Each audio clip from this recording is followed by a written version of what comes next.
Padahal itu kan repot ya Pak. Teman-teman bupati menurut situ sekolah ini. jadi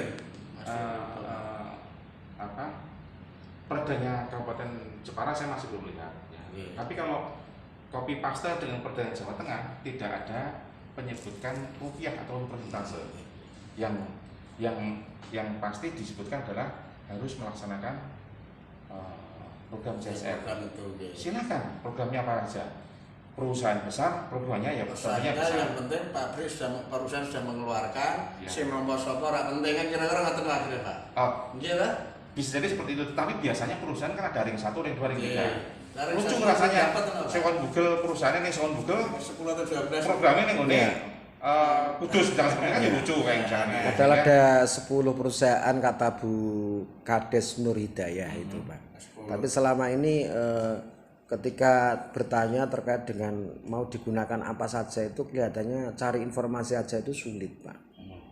Nah sehingga kan kami ketika ke sana diundang itu juga saya menyampaikan begitu berbagai kemungkinan, salah satunya juga bahwa kebijakan CSR ini kan tidak hanya ansik dikelola oleh perusahaan, pasti kan terikat dan terkait dengan regulasi yang di pusat. Contoh yang disampaikan Bapak tadi bahwa sekarang terbaru ada peraturan Menteri Sosial yang nomor 9 atau berapa itu Pak. Ya, kami ketika pembentukan itu juga ikut Zoom juga Pak.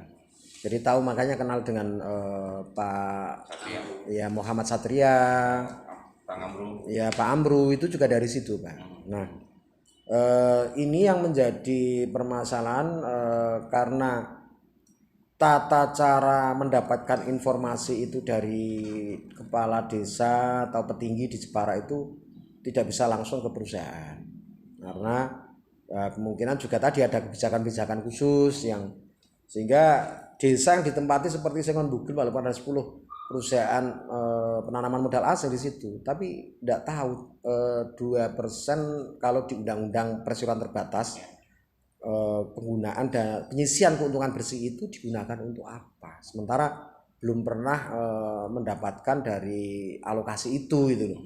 Dengar-dengar digunakan untuk di daerah lain. Nah itu yang terkadang juga mungkin ada ketersinggungan warga maupun kepala desa atau petinggi di situ itu ya yang deket aja yang terdampak, dalam arti terdampak lingkungan. Perusahaan saya tidak tahu persis, tetapi maksudnya kan ada limbahnya kan.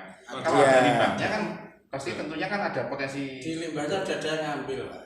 Oh bukan masalah ngambil saya, tetapi ada dampak lingkungan itu kan itu pasti Pak. Paling enggak di situ mungkin kalau yang namanya pabrik itu mengeluarkan suara, itu kan mesti ada suara bising. Kalau itu asap, pasti yang terdampak asap yang paling dekat. Jadi limbah itu tidak hanya air Pak ya.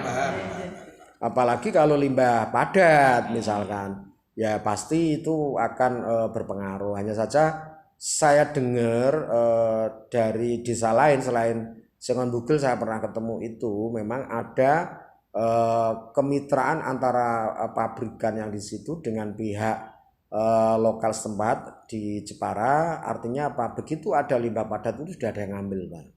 Entah itu diproses ulang, entah itu dibuang ke TPA di sana, saya kurang tahu.